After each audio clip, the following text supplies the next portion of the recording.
Allah yang menjawab salam saya. Bapak Ibu pulang dari pesantren Tahfidz Ummul Qura Al-Islam ini mendapatkan rezeki yang berlimpah. Yang tadinya bulanannya mendapat 10 juta, insya Allah bulanannya mendapat 100 juta. Yang menjawab salam saya, santriawan santriawati, insya Allah tercapai cita-cita. Yang putra insya Allah menjadi orang yang soleh plus kaya raya. Yang putri insya Allah menjadi orang yang solehah, punya suami yang kaya raya. Ustadz-ustadzah yang menjawab salam saya, insya Allah yang jomblo segera menikah. Yang sudah menikah tambah sayang sama istri dan suaminya. Bismillah, alhamdulillah, asyukurulillah, wassalat wassalam ala rasulillah wa ba'du. Puji syukur kita panjatkan pada Allah Subhanahu wa Ta'ala. Alhamdulillah kita diberi nikmat panjang umur dalam keadaan sehat walafiat. Salawat dan salam kita haturkan kepada Habibina wa Syafi'ina Maulana Muhammad sallallahu alaihi wasallam. Allahumma salli ala Sayyidina Muhammad bi'adadi man shalla alaihi. Allahumma salli ala Sayyidina Muhammad bi'adadi man lam yusalli alaih. Allahumma salli ala Sayyidina Muhammad kama tuhibbu an tusalli alaih. Allahumma salli ala Sayyidina Muhammad kama amartana bisolati alaih. Allahumma salli ala Sayyidina Muhammad kama tambagi as-salatu alaih. Yang saya hormati, yang saya muliakan, orang tua kita, Ibunda Hajah Nuril Izzah, Ibunda Hajah Nur Asia. Ini saya ingat istri terus. Karena biasanya saya kesini pasti sama istri. Sekarang saya sendiri. Dan sama-sama nama ibu dan nama istri saya sama-sama Nur. Nama ibu, Ibu Hajah Nur Asia. Nama istri Ibu Hajah Nuril Izzah. Kalau dulu ada sahabat Rasul Sallallahu Alaihi Wasallam, Sayyidina Utsman bin Affan, beliau diberi gelar Zu Nur Aini. Ternyata alhamdulillah saya sekarang punya Nur Aini juga, dua cahaya, Ibunda Nur Asia dan istri saya Nuril Izzah. Jadi karena hanya ada dua, nggak bisa nambah Nur yang lainnya, nggak boleh. Kita doakan semoga ibunda kita, Ibu Hajah Nur Asia dipanjangkan usianya, dimudahkan segala urusannya, disehatkan jiwa dan raganya. Orang tua kita, guru kita bersama yang setiap kali wisuda di Pondok Tahfidz ini beliau pasti hadir di tengah-tengah kita, ikut mendoakan, ikut memberkahi. Namun hari ini, pada kesempatan kali ini, beliau tidak bisa membersamai kita karena baru tadi malam beliau dioperasi katarak, karena katarak ya.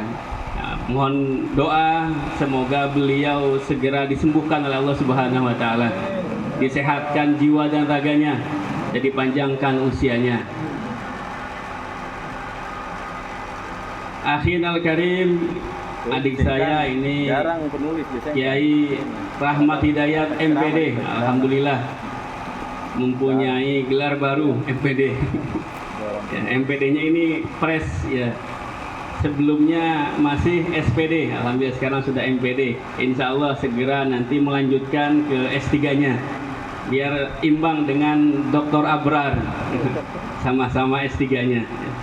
Pimpinan Pesantren Tahfidz Ummul Qura Al-Islami.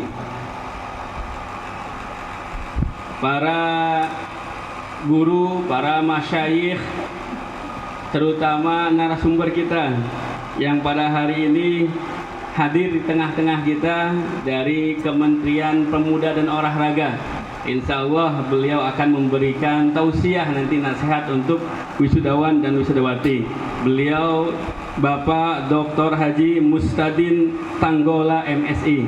Terima kasih Pak Dr. Mustadin atas waktunya, kesempatannya untuk hadir di tengah-tengah kita semuanya dan berikan nasihat kepada santriawan santriwati yang akan diwisuda.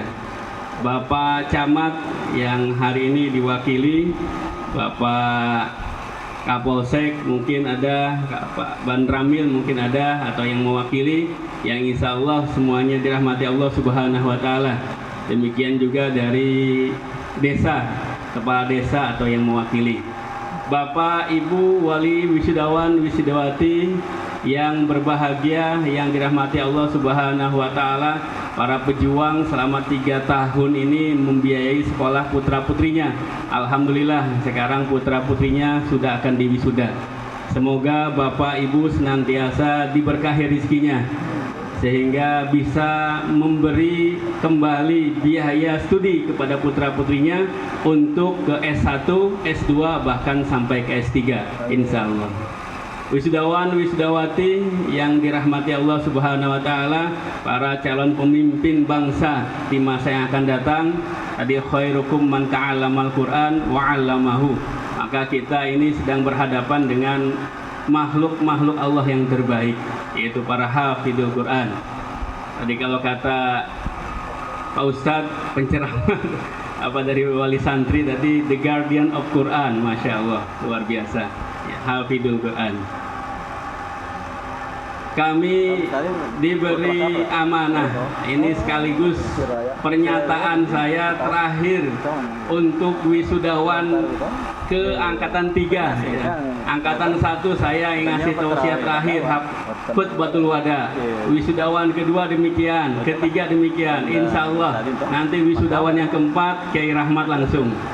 Karena yang memberikan khutbatul wada seharusnya adalah kiainya langsung, yang setiap hari selama 3 tahun ada di sini, yang selama 3 tahun membimbing dari pagi, siang sampai malam. Kalau saya hanya ikut mendoakan dari jauh. Jadi apa chemistry-nya kalau kata orang sekarang itu agak jauh, berbeda dengan Ustadz Rahman. Kalau saya baca Al-Fatihah untuk santriawan-santriawati yang akan diwisuda butuh 7 kali supaya terkabul Al-Fatihahnya. Tapi kalau Ustadz Rahmat sekali Al-Fatihah insya Allah terkabul doanya untuk santriawan-santriawati yang akan diwisuda. Maka harapan kami tahun depan Ustadz Rahmat siap nanti memberikan khutbatul wada kepada santriawan angkatan keempat. Santriawan, santriawati, kebanggaan orang tua, kebanggaan guru, dan kebanggaan masyarakat. Banyak hal yang telah dilewati selama 3 tahun di PT UKI. Baik itu perjuangan yang sangat berat dan juga hadiah yang istimewa berupa tambahan hafalan Al-Quran. Nanti setelah keluar dari PT UKI, perjuangan bisa lebih berat lagi. Tantangan, rintangan di luar itu jauh lebih rumit dan sulit dibandingkan dengan tantangan dan rintangan yang ada di pesantren. Nanti santriawan, santriawati, calon wisudawan, wisudawati akan bertemu dengan mazhab-mazhab yang baru, aliran-aliran yang baru, isme-isme yang baru, dan orang-orang yang baru. Dan semuanya ini pasti akan berbekas, dan semuanya pasti akan memberi bekas. Bahkan mereka akan berusaha untuk menarik santriawan-santriawati menjadi pengikut mereka. Oleh karena itu, kami pesankan santriawan-santriawati untuk memiliki isi. Coba lihat, rumah yang ada isinya biasanya rapih apa kotor? Rapih. Rumah yang ada isinya biasanya kira-kira jadi tempat untuk bersarang jin apa enggak? Takut jin sama rumah yang ada isinya, apalagi rumah yang dibacakan Al-Quran di dalamnya. Tapi rumah kosong itu bisa menjadi sarang, bukan hanya sarang jin, tapi juga sarang setan. Bukan hanya sarang setan, tapi juga sarang narkoba, sarang prostitusi, dan lain sebagainya. Maka isi itu penting. Santriawan, santriawati ketika keluar dari PT UKI harus berisi. Isi itu apa Ustadz? Ada 3. Yang pertama I, yang kedua S, yang ketiga I. Isi. Jadi huruf yang pertama itu apa? Ikhlas. Yang pertama apa? Ikhlas. Ini yang paling penting, modal yang paling penting untuk hidup di masyarakat.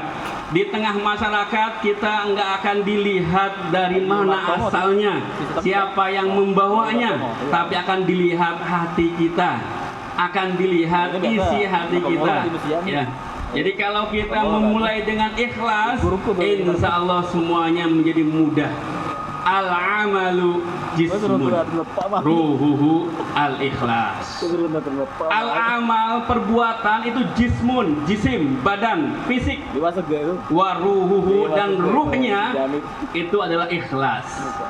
Ketika jisim, badan kita ditinggalkan oleh ruh, maka badan kita sudah tidak lagi bernyawa alias mati, dead, nggak berguna. Tinggal dikubur menjadi santapan cacing dan rayap. Tapi selama ruhnya masih ada di badan kita, maka selama itulah kita dianggap sebagai manusia. Ikhlas nomor 1. Santriawan santriawati PT UKI, saya yakin sudah hafal surat Al-Ikhlas.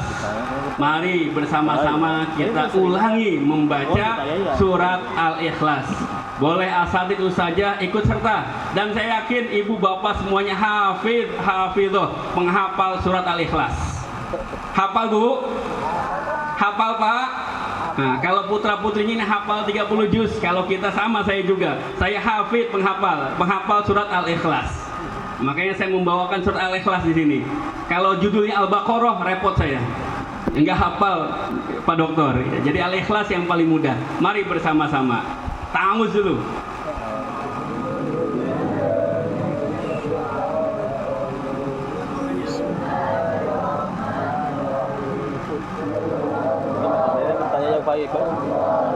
Baca boy kan? Baca boy metodenya kita ya.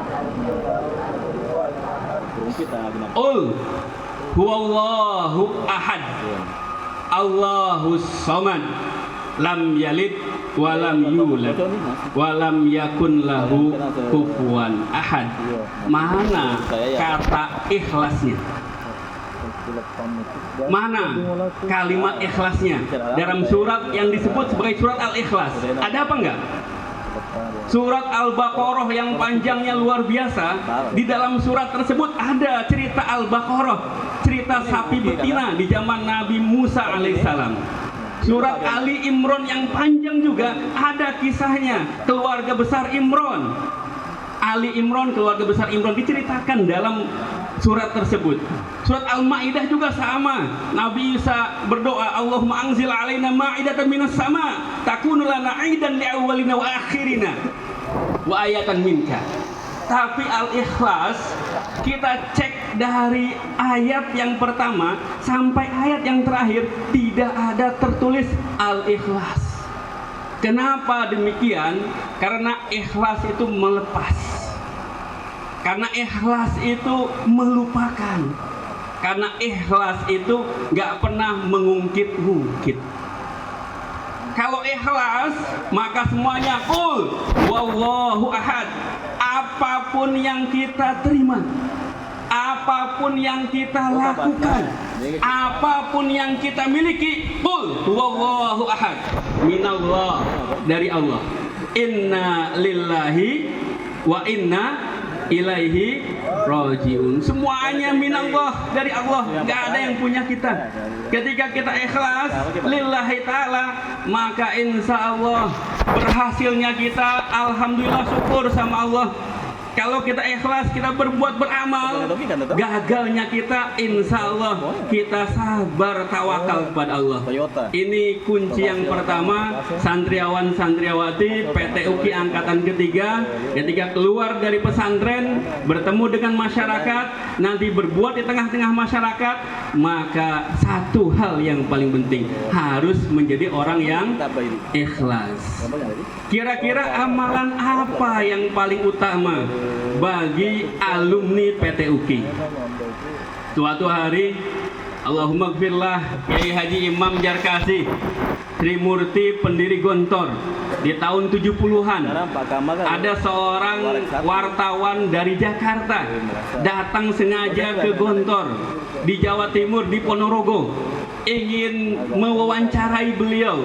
Kenapa? Karena dianggap pesantren yang berhasil mencetak kader-kader unggul. Tahun 70 Gontor sudah bisa menempatkan alumninya sebagai menteri. Tahun 70 Gontor sudah bisa menempatkan alumninya sebagai anggota Dewan Perwakilan Rakyat, bahkan di MPR. Luar biasa. Banyak tokoh-tokoh lahir dari Gontor, baik itu tokoh ormas atau juga tokoh politik dan bahkan tokoh-tokoh ekonomi. Pejabat-pejabat banyak lahir dari Gontor. Ketika datang ke sana ditanya, "Wahai Pak Kiai, kami ingin mengetahui kriteria alumni terbaik. Menurut Pak Kiai itu gimana? Siapa sih yang dianggap sebagai alumni terbaik?" Simak betul-betul jawaban beliau. Alumni Gontor yang terbaik, dia yang pulang ke kampung halamannya, yang mengajarkan Al-Quran kepada masyarakatnya. Ini alumni Gontor yang terbaik. Lebih mulia daripada menteri, kalau menteri nggak mau baca Al-Quran. Lebih mulia daripada anggota dewan, kalau anggota dewan tidak mau membaca Al-Quran. Lebih mulia daripada orang yang paling banyak duitnya, banyak pabriknya, banyak bisnisnya, banyak duitnya. Kalau dia tidak membaca Al-Quran, maka tidak ada kata terbaik bagi dia. Yang terbaik adalah dia yang kembali ke kampung halamannya dan mengajarkan Al-Quran. Ini kami menitipkan ini betul kepada alumni PT UKI angkatan ketiga yang sudah 3 tahun bergelut dengan Al-Quran, membersamai Al-Quran, setiap hari memegang mushaf Al-Quran. Setiap hari yang ada di pikirannya Al-Quran, Al-Quran, Al-Quran, Ahlul Quran, Ahlullah. Orang-orang yang menghafal Al-Quran adalah Ahlullah, keluarganya Allah, Masya Allah. Kalau bahasa Inggrisnya di tangtayunganku Gusti, iya bahasa Inggris tuh, bahasa Cibung Bulang. Iya, kemana-mana bersamai oleh Allah Subhanahu Wa Taala. Maka jangan lepas ini satu, jangan lepas Al-Quran. Boleh menjadi mahasiswa, boleh menjadi mahasiswi, boleh mengabdi, boleh kerja, boleh nikah, boleh apapun boleh, yang penting baik. Tapi satu hal yang jangan ditinggalkan, baca Al-Quran. Kalau perlu mengajarkan Al-Quran. Cari musolah kecil, cari majelis kecil, atau di rumahnya sendiri. Pak, Bu, selama ini di rumah kita belum pernah kita buka pengajian Al-Quran. Karena sekarang saya udah lulus dari PT UKI, saya pulang kembali ke kampung, Bu, izinkan saya, Bu, untuk membuka pengajian Al-Quran. Loh, kamu kan mau kuliah? Nggak apa-apa, Bu, kuliahnya pagi sampai siang, Bu. Sore ba'da asar saya bisa ngajar, Bu. Atau nanti saya malam bisa ngajar, Bu, ba'da maghrib. Ini penting, Bapak Ibu, mohon didukung putra-putrinya nanti ketika pulang ke rumah membuka pengajian Al-Quran buat anak-anak kecil, anak TK, anak SD, dan sebagainya.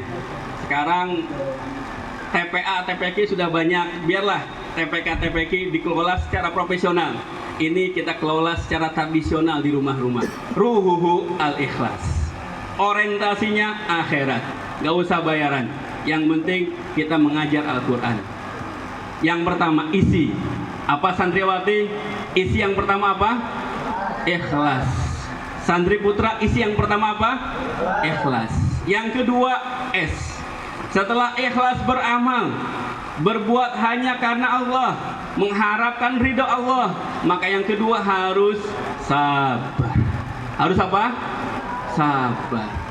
As-sabru kasibri murrun fi malaqatihi lakin awaqibahu ahla minal asali.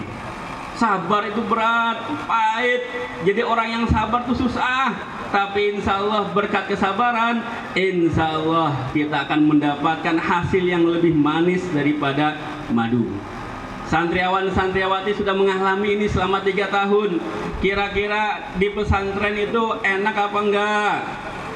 Santriwati, saya tanya, lebih nikmat tidur di rumah apa tidur di pesantren? Tidur di rumah, Bu.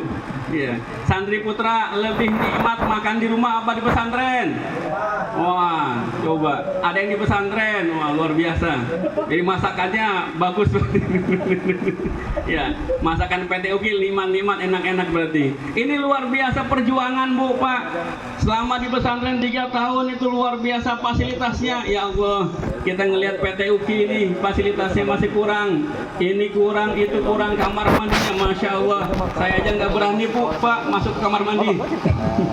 Iya, entah kalau Bapak Ibu pernah masuk kamar mandi. Iya, pernah, Bu, ya. Gimana, Bu, kesannya, Bu? Bagus. Iya, masya Allah. Dibanding dengan kamar mandi di bandara, gimana, Bu? Waduh, jauh, Bu, ya, Pak, ya. Dibanding kamar mandi di hotel, gimana, Bu, Pak? Oh, jauh, ya, masya Allah. Ini kamar mandi yang samping sini luar biasa. Ya. Perjuangan harus sabar.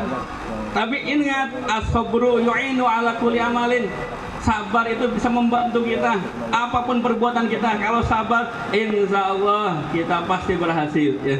Nah, santriawan santriawati, jangan berhenti untuk menjadi orang yang sabar, ya.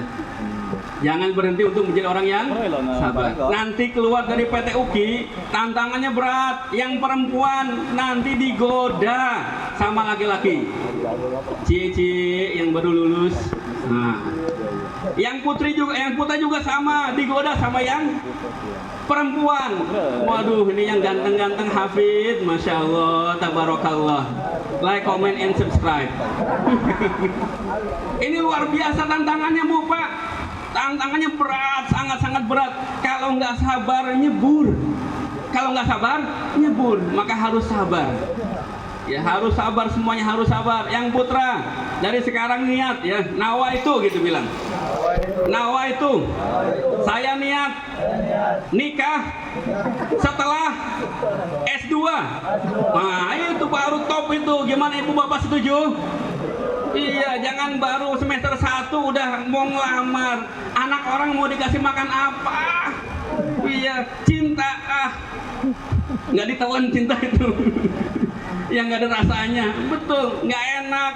Yang enak itu apa? Laki-laki yang punya kepribadian. Wah, saya tanya nih yang perempuan nih, kira-kira pengen nggak punya suami yang punya kepribadian? Oh, pengen banget ya. Punya perusahaan pribadi, punya rumah pribadi, punya mobil pribadi, kalau perlu punya jet pesawat pribadi. Oh, masya Allah. Kira-kira yang kayak gitu nyari apa dicari? Oh, dicari. Maka jangan tergoda. Fokus kuliah, ya. Minimal S1 selesai, insya Allah boleh kalau dapat kerja. Kalau belum, jangan berani-berani melamar anak orang, ya. Yang putri pun demikian. Lulus S1 dulu minimal, ya. Jangan tengah jalan, karena pengalaman saya di kampus menangani banyak mahasiswi, kalau udah semester 4 ada yang ngelamar, itu nggak pernah lulus. Iya, nggak pernah lulus. Jadi mahasiswa abadi, namanya tercatat terus. Setelah semester 12 baru ribut dia. Pak, saya gimana nih, Pak? Wah, selesai udah repot deh semester 12. Karena peraturannya selesai, Pak Dokter, ya. Terakhir semester 12, ya. Jangan tergoda dulu, nanti kalau udah lulus baru. Saya sarankan minimal semester 8. Udah selesai sidang skripsi, munakosah, baru boleh dilamar, ya, yang putri. Jadi tantangannya berat, rintangannya berat, maka harus sabar. Yang nanti ketemu dengan isme-isme yang lain, oh ini banyak isme-isme terketemu di kampus, ya, harus sabar. Kita harus kokoh teguh dengan ajaran Ahlus Sunnah wal Jamaah. Ketika sahabat bertanya kepada Rasul Shallallahu Alaihi Wasallam, wahai Rasul, apa yang disebut dengan Ahlus Sunnah wal Jamaah? Maka jawaban Rasul Shallallahu Alaihi Wasallam, ma ana alaihi wa ashabi, ya. Pegang teguh nih, ya. Jadi nanti kalau ada akidah yang melenceng, ada orang yang ngaku jadi nabi, jangan diikuti, ya. Kadang-kadang ada yang ngaku jadi nabi dan selalu ada pengikutnya. Bingung saya, ini gimana, Kiai? Kenapa setiap ada yang ngaku jadi nabi ada pengikutnya? Rahasianya apa kira-kira? Bapak Ibu pernah ngikutin nabi? Ya Nabi Muhammad Shallallahu Alaihi Wasallam. Di sini nih, di tempat kita nggak jauh nih. Ini kan kampungnya namanya Cimanggu. Di atas tuh ada pemijahan tuh ada Gunung Bunder. Ada orang yang pernah dapat wahyu di sana. Namanya Musadek.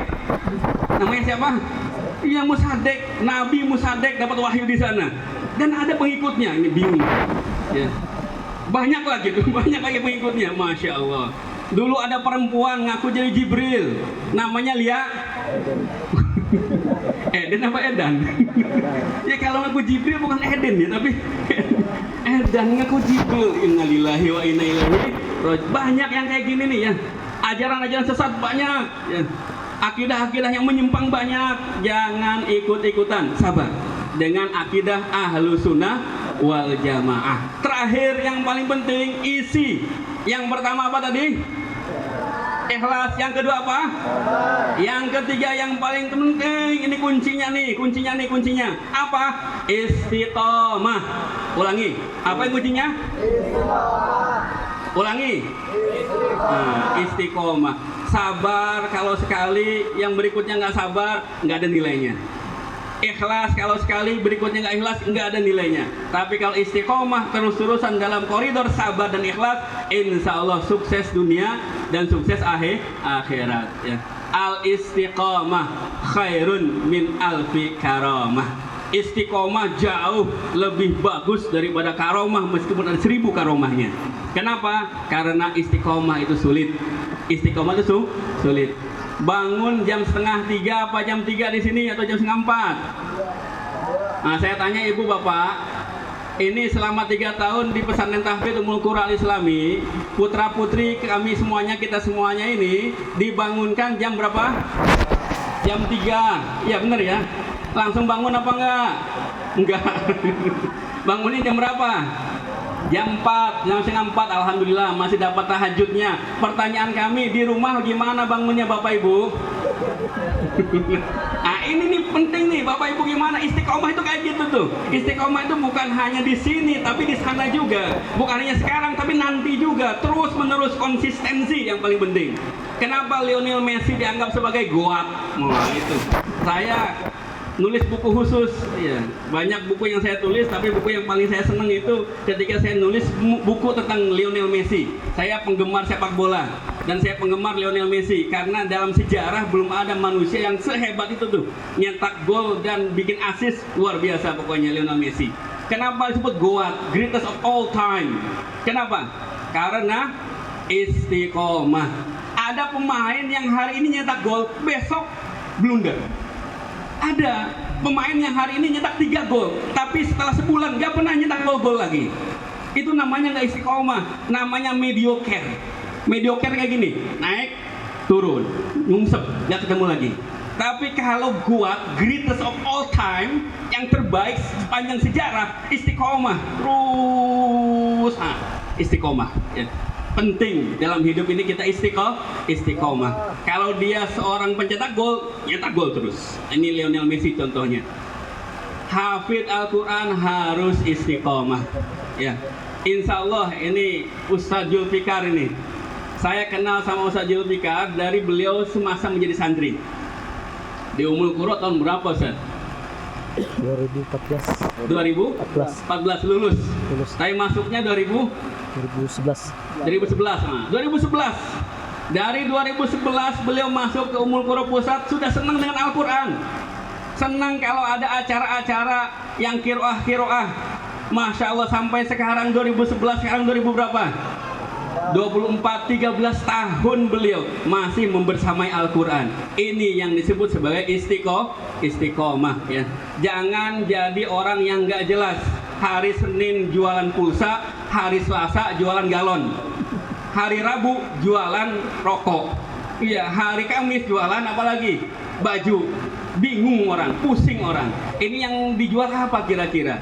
Tapi harus fokus. Kalau jualan pulsa ya pulsa, kalau jualan baju ya baju. Ini kita pesantren tahfidz Ummul Qura Al Islami. Kenapa didirikan? Karena kalau yang bahasa sudah ada di pusat. Di sini penguatannya penguatan Al-Quran. Maka saya turut bangga, turut senang luar biasa ketika tadi dibacakan oleh kepala madrasah, kepala sekolah bahwasanya prestasi angkatan ketiga Zilul Mukhtar di hafalan Al-Qur'annya jauh lebih baik daripada kakak-kakak kelasnya. Luar biasa, kasih tepuk tangan untuk anak-anak kita semuanya. 20 orang sudah hatam, 30 juz disetorkan, Masya Allah. Tahun kemarin hanya 10, 100%. Ini luar biasa. Ini harus ditingkatkan. Istiqomah dalam Al-Quran. Jangan dilepas Al-Qurannya, jangan kalah dengan pelajaran-pelajaran yang lainnya.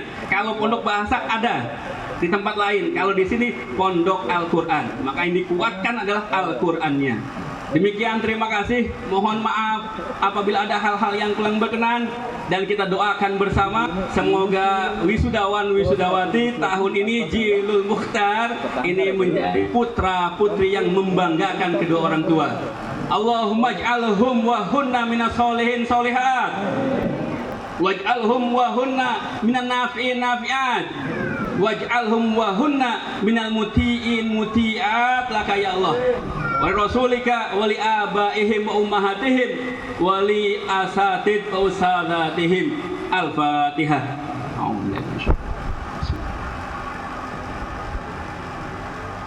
Iya.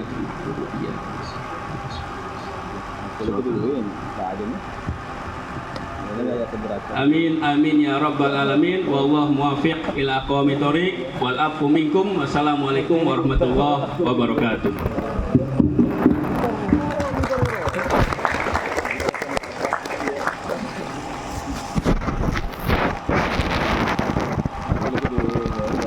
Semoga apa yang beliau sampaikan bermanfaat bagi kita semua. Amin ya rabbal alamin.